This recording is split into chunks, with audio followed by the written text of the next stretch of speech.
Hello everyone, welcome to science of life. আজকে যে টপিকটা নিয়ে আমরা আলোচনা করব সেটা দেখতেই পাচ্ছ, কাউন্টার কারেন্ট মেকানিজম। একটু কঠিন মনে হয়, তো এই ভিডিওতে আমরা সহজভাবে আলোচনা করার চেষ্টা করব। কাউন্টার কারেন্ট মেকানিজমের যেটা মূল আলোচ্য বিষয় সেটা হচ্ছে জল এবং সোডিয়াম ক্লোরাইডের আদান প্রদান। এখানে যে ছবিটা তোমরা দেখছো সেটা হচ্ছে নিফ্রনের একটা পার্ট। ওপরের যে পার্টটা আমরা দেখতে পাচ্ছি সেটা হচ্ছে গ্লোমেরিউলাস, মানে এই জায়গাটা গ্লোমেরিউলাস। আর নিচের যে চাঁদের মতো অংশটা দেখা যাচ্ছে সেটা হচ্ছে বোম্যান্স ক্যাপসুল। Bowman's capsule. এবার এই গ্লোমেরিউলাসে কি হয়, প্রথমে রক্ত আসে, রক্তের আসার পর সেটা বোম্যান্স ক্যাপসুলে আসে। এই গ্লোমেরিউলাস থেকে বোম্যান্স ক্যাপসুলে যখন রক্তের ট্রান্সফারটা হচ্ছে সেই সময় রক্তের ফিল্টার হয়ে যায়।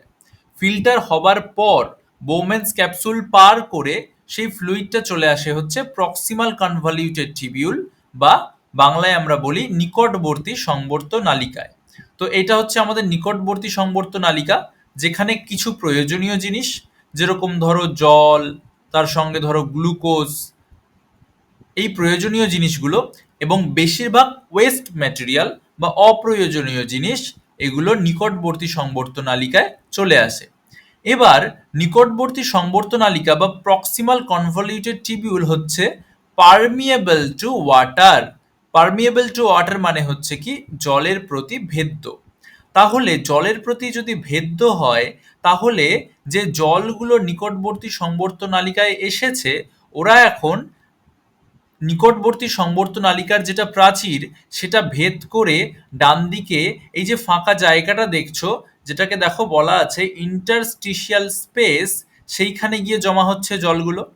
আর নিকটবর্তী সংবর্ত নালিকা থেকে যত জল বেরিয়ে যাচ্ছে তত এখানকার যে ফ্লুইডটা আছে সেটার কনসেন্ট্রেশনটা বাড়ছে, কারণ জল বেরিয়ে গেলে কনসেন্ট্রেশন তো বাড়বেই। তাহলে দেখো, প্রথমে ফ্লুইডের কনসেন্ট্রেশন ছিল 300 MOSM। এই MOSM কথাটার মানে হচ্ছে মিলি অসমোল। MOSM কথাটার মানে হচ্ছে কি মিলি অসমোল, যেটা দিয়ে আমরা অসমোটিক কনসেন্ট্রেশনকে বোঝাই। তাহলে দেখা যাচ্ছে যে যত আমরা নিকটবর্তী সংবর্ত নালিকা থেকে নিচের দিকে নামছি তত কনসেন্ট্রেশন বাড়ছে। কেন বাড়ছে? কারণ জলগুলো তো রাইট সাইডে ইন্টারস্টিশিয়াল স্পেসে চলে গেছে। তাই ধীরে ধীরে যত আমরা নিচের দিকে যাচ্ছি তত ফ্লুইডের কনসেন্ট্রেশন কিন্তু বাড়ছে। যখন আমরা একদম লুপ অফ হেনলির কাছে পৌঁছে গেলাম তখন দেখতে পাচ্ছি কনসেন্ট্রেশন হাইয়েস্ট, মানে 1200 মিলি অসমোল। এটা হচ্ছে লেফট সাইড বা প্রক্সিমাল কনভলিউটেড টিবিউল এর কথা বললাম। এবার যদি আমরা রাইট সাইডে ডিস্টাল কনভলিউটেড টিবিউলের কথায় আসি, তাহলে ডিস্টাল কনভলিউটেড টিবিউল বা এটাকে আমরা বাংলায় কি বলি, দূরবর্তী সংবর্ত নালিকা। দূরবর্তী সংবর্ত নালিকা, সেটা আবার NaCl এর প্রতি ভেদ্য। তার মানে এই যে দূরবর্তী সংবর্ত নালিকাটা আমরা রাইট সাইডে দেখতে পাচ্ছি, সেখান থেকে সোডিয়াম ক্লোরাইডের মুভমেন্ট হয়। তাহলে দেখো, সোডিয়াম ক্লোরাইডগুলো, এটা ধরে নাও একটা সোডিয়াম ক্লোরাইড এখানে আছে, এই সোডিয়াম ক্লোরাইডটা দেখো লেফট সাইডে মুভ করে দূরবর্তী সংবর্ত নালিকার যেটা প্রাচীর সেটা পার করে মাঝখানে এসে জমা হয়েছে, ইন্টারস্টিশিয়াল স্পেসে এসে জমা হয়েছে। তাহলে লেফট সাইডে যদি আমরা দেখি নিকটবর্তী সংবর্ত নালিকা, সেখান থেকে জল বেরিয়ে ইন্টারস্টিশিয়াল স্পেসে জমা হয়েছে। আর রাইট সাইডে যদি দেখি সেখানে সোডিয়াম ক্লোরাইডগুলো বের হয়ে ইন্টারস্টিশিয়াল স্পেসে এসে জমা হয়েছে। এটা আমরা দেখলাম নেফ্রনের পার্ট। এবার আমরা আসি ভাসা রেক্টার কথায়। ভাসা রেক্টা মানে এই যে মাঝখানে যে ইউ শেপের জিনিসটা দেখছো মাঝখানে, সেটা হচ্ছে ভাসা রেক্টা। ভাসা রেক্টাও হচ্ছে রক্তজালিকা, যেটা কি নেফ্রনকে ঘিরে থাকে।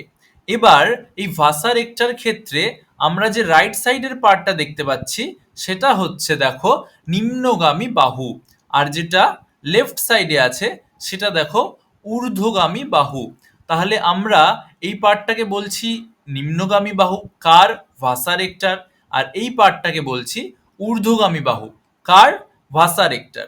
এবার আমরা একটু আগে যেটা নিফ্রনের ক্ষেত্রে দেখলাম, ভাসারেক্টার ক্ষেত্রে জিনিসটা কিন্তু উল্টো। অর্থাৎ এই যে নিম্নগামী বাহু ভাসারেক্টার, এই যে এই পার্টটা, এই যে নিম্নগামী বাহু, সেটা হচ্ছে দেখো NaCl এর প্রতি ভেদ্য। তার মানে এই যে ভাসারেক্টার নিম্নগামী বাহু, সেখানে NaCl এসে ঢুকে যেতে পারে। আবার আমরা যদি ঊর্ধ্বগামী বাহুর কথা বলি ভাসারেক্টার, সেটা দেখো জলের প্রতি ভেদ্য। তার মানে ঊর্ধ্বগামী বাহুটাকে পার করে জল ঢুকে যেতে পারে। তাহলে আমরা এই যে এই জায়গাটার কথা বলছি, এই যে এই নালীটার কথা বলছি, এটা কার প্রতি ভেদ্য? জলের প্রতি। আর এটার যেটা কথা বলছি নিম্নগামী বাহুর, সেটা হচ্ছে সোডিয়াম ক্লোরাইডের প্রতি ভেদ্য। এবার দেখো যে একটু আগে আমরা যদি ভাসারেক্টার নিম্নগামী বাহুর কথা বলি, তাহলে একটু আগে যে সোডিয়াম ক্লোরাইডগুলো ইন্টারস্টিশিয়াল স্পেসে জমা ছিল, সেই সোডিয়াম ক্লোরাইডগুলো এবার ভিতরে ঢুকে যাবে। ভিতরে ঢুকে যাবে বলতে কোথায়? নিম্নগামী বাহুতে। কার নিম্নগামী বাহুতে?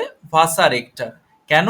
কারণ ভাসারেক্টার নিম্নগামী বাহু NaCl এর প্রতি ভেদ্য। তাই জন্যই তো ইন্টারস্টিশিয়াল স্পেস থেকে সোডিয়াম ক্লোরাইডগুলো ভাসারেক্টার নিম্নগামী বাহুতে এসে ঢুকে যাচ্ছে।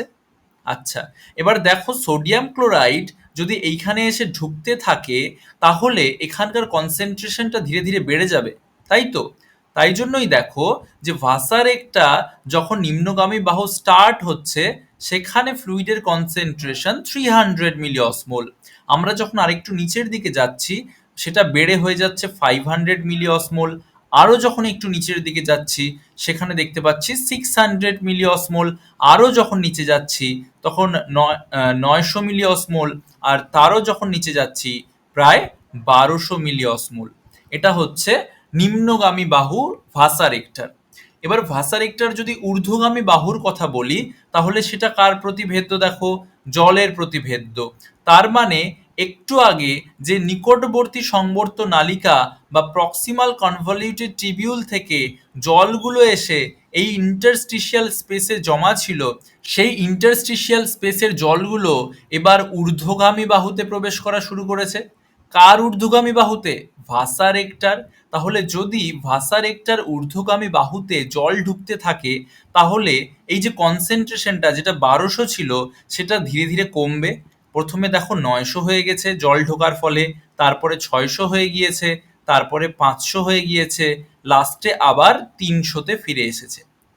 তাহলে আমরা এখান থেকে যদি সংক্ষেপে জিনিসটাকে আলোচনা করি, তাহলে আমরা প্রথমে বলবো যে প্রথমে নিকটবর্তী সংবর্ত নালিকা বা এই যে প্রক্সিমাল কনভলিউটেড টিবিউল, সেখানে সমস্ত জিনিসগুলো চলে আসলো, সেখান থেকে জলগুলো বেরিয়ে ইন্টারস্টিশিয়াল স্পেসে জমা থাকলো। আর যেটা ডিস্টাল কনভলিউটেড টিবিউল, সেখান থেকে সোডিয়াম ক্লোরাইডগুলো বেরিয়ে গিয়ে ইন্টারস্টিশিয়াল স্পেসে জমা থাকলো। এরপরে আমরা যদি ভাসারেক্টার কথা বলি, তাহলে ভাসারেক্টার যে নিম্নগামী বাহু, সেই নিম্নগামী বাহু সোডিয়াম ক্লোরাইডগুলোকে একসেপ্ট করলো, আর যেটা ঊর্ধ্বগামী বাহু, সেটা হচ্ছে জলকে একসেপ্ট করলো। তাহলে আলটিমেটলি আমরা কি দেখলাম? যে নেফ্রনের নিকটবর্তী সংবর্ত নালিকা এবং দূরবর্তী সংবর্ত নালিকায় জল এবং সোডিয়াম ক্লোরাইডের যে মুভমেন্ট, সেটা, আর ভাসারেক্টায় সোডিয়াম ক্লোরাইড আর জলের যে মুভমেন্ট, সেটা একদমই বিপরীতমুখী। তাই জন্য আমরা এটাকে কি বলি? Counter current mechanism. কাউন্টার মানেই হচ্ছে বিপরীত। তাহলে এটাকে আমরা কি বলছি? Counter current mechanism. Counter current mechanism নিয়ে এরপরে তোমাদের যে কোনো প্রশ্ন থাকলে কমেন্ট সেকশনে জানাতে অবশ্যই ভুলো না। সঙ্গে থেকো সায়েন্স অফ লাইফের। Thank you.